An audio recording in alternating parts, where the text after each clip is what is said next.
York. Can you share some stories with us? Thanks for having me. I appreciate the OCS Civil American Christian Art Foundation organizing for this great event. Sharing my personal experience, I came to US in 1984. It was a time in Korea not like this, and very turmoil and political environment.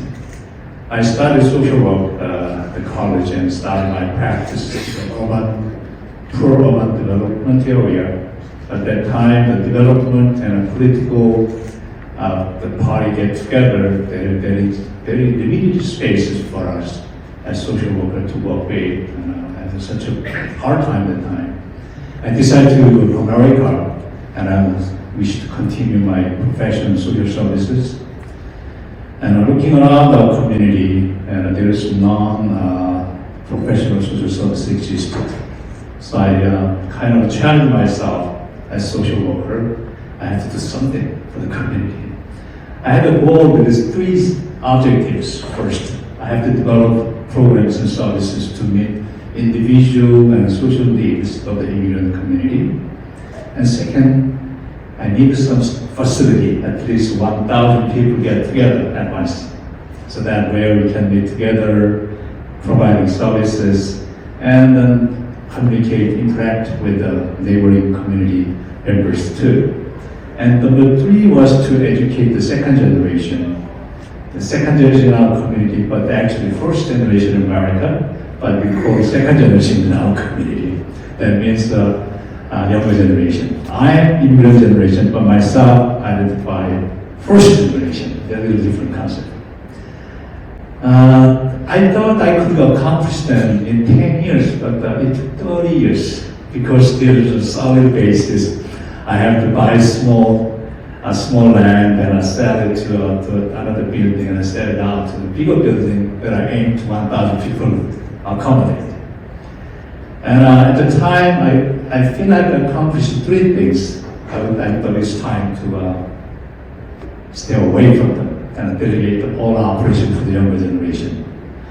When I delegate them to the following generation, I realized something missing to the younger generation. It's dimming the spirit and a philosophy of our own culture is diminishing, and I will see any strong factors they keep sustain this heritage among them. So I decided it was very important to keep the heritage, also educate them and in connection with the right history and with the right education exchange with other communities. So I decided to set up the heritage since then. It's about 3 years when I created the Korean American Heritage Society. And I wish to share what is the core Korean culture. That's actually the traditional philosophy is called the 홍익인간, that means beneficial to all human beings in the world. We have such a wonderful love of Christianity, and we have a similar philosophy, but in different cultures mentioned individualism versus collectivism, and how we can get togetherness. Even Korea is divided into two, north and south, but our actual original philosophy is get together beneficial for all. That is the main cause. When I go back to the KCS, I worked for 30 years, I see some changes.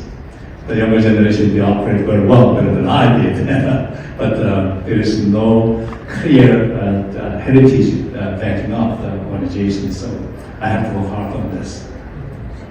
Thank you. Mr. David Lee. Mr. Lee is the chairman of Mr. David Lee is the chairman of the advisory board of the United Alliance of New York State Acupuncturists. He will share his experience and provide insights regarding how American people accepted acupuncture as an effective treatment for many illnesses. I'm actually personally interested in that. Thank you, Marianne, for your introduction. And also, thank you for the organizing committee to invite me and have me here.